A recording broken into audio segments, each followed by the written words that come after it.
I was Sergeant First Class, retired United States Army. I am the parent mentor for the Special Education Department in Bexar County Schools. I dove into everything special education when I got out of the Army because then I'm just a dad, right?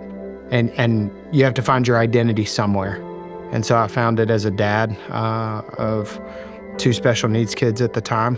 I learned so much, and I learned the ins and outs of the process and everything that it underscores. Helping families when they get a diagnosis of a child that has an exceptional need or struggles in a certain way.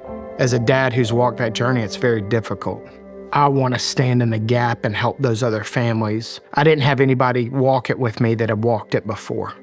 And so having somebody there that's walked the journey before that can help them wrap their brain around it and say it's not the end of their story. Just because my son doesn't speak like you and I, like I'm speaking today, doesn't mean that it's the end of his story. Like, he offers this world so much more.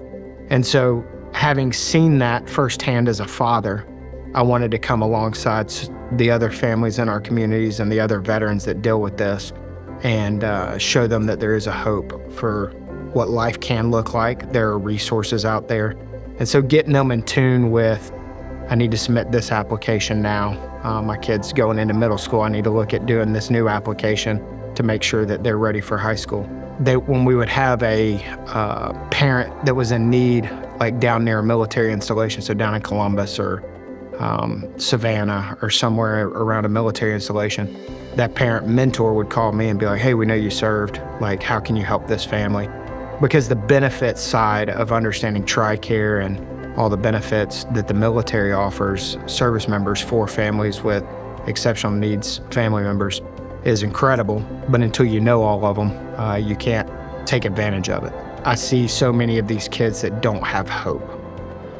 And I was in a stage after combat where I didn't feel like I had any hope. And so I want, more than anything, to give them a hope for a future that's been promised by God and not by us, and to let them see the full potential of their life calling instead of just seeing the small community that we currently live in.